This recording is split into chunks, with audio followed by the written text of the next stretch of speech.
Residents and holidaymakers have fled towns and villages in France, Spain and Portugal as surging temperatures and high winds fuel fires.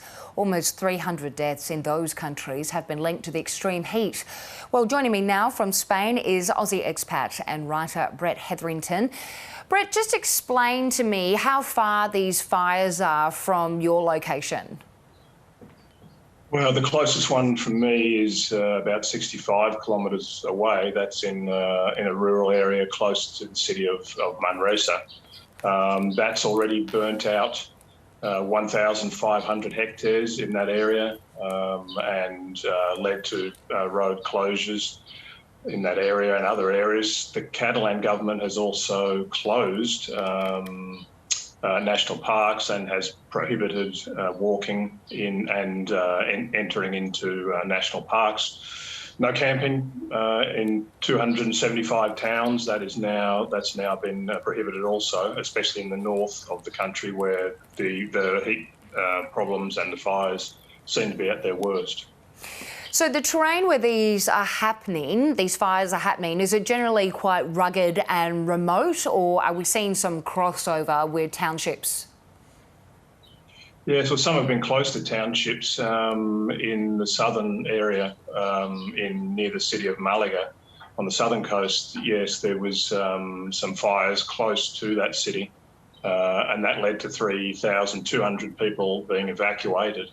But generally speaking, in most of the fires that we're seeing, and there are 30 across the country, they tend to be in rural areas. But of course, Spain is a very decentralised country, and there's towns scattered all the way through the country, even in rural areas. So there's homes in trouble already. And we've had, as you said at the start, in Spain, we've had 84 deaths, one fireman yesterday in Zamora, close to the Portuguese border. What resources have you seen being used to curtail these fires? Are you seeing aerial support? Are you seeing firefighters around communities? Are people taking these things into their own hands? Not particularly, no. The problems of underfunding are the same here as in many countries, government underfunding of infrastructure, and in this case, fire services, emergency departments, and that means that responses to the fires are often slow and they're sometimes inadequate. When they were able to control the fire closest to where we are, most of that fire is now under control. Only one part of it is still going at it. But yeah, people will look after their own property when it gets close enough. That hasn't been, at the moment, fortunately, a major problem. How would you describe the readiness of these communities? Obviously, in Australia, we're prone to huge bushfires. There is a constant messaging to make sure your property is fire ready, and there's quite a bit of resources which go into funding these firefighting efforts. What's the contrast to where you are? I would say poor. I think Australians tend to be, where I'm originally from, Australians tend to be more conscious of these things.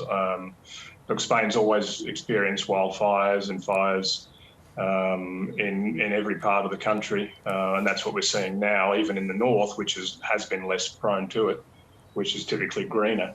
But no, I think the way that people do a lot of things in this country is ad hoc and not very well planned. And I don't think this is any real exception. These evacuations must be pretty huge and intense and logistically challenging. How have they been going? Have people heeded the message when authorities have been asking people to evacuate? Oh, of course they have. Yes, of course they have. I think people are generally respectful enough of the message when they get it, if they get it, to get out of their area. So I think so far the damage to houses has been minimal, and hopefully it stays that way. And just give us a sense of the conditions there, the weather conditions at the moment. You're obviously dealing with Heatwave, which is fanning these fires, and also some strong winds too. Yes, we're lucky where we are. The winds haven't been too bad, and the conditions it's hazy. It's smokier than usual.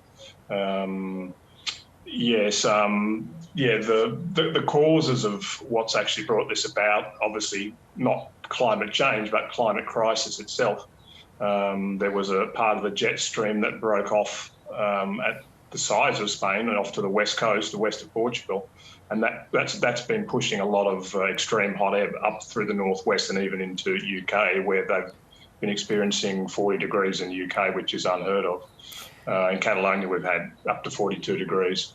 But yes, the people deal with it in the ways that they can, and we've been fortunate that free public swimming pools have been opened in the north of the country for people to cool off in.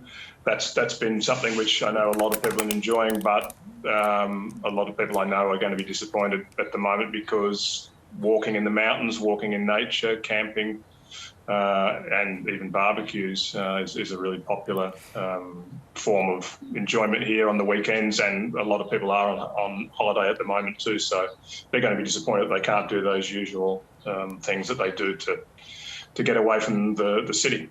And Brett, just finally, have you heard from local media or authorities about what the cause of these blazes has been?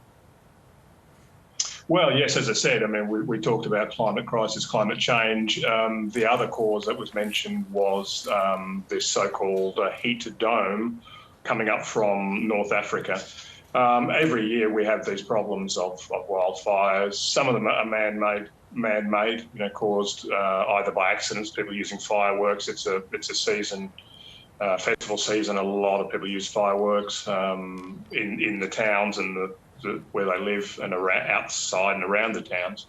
That can be a cause, and there's also other natural causes that Australia finds as well. But plenty of the fires are man-made accidents, and some are intentional.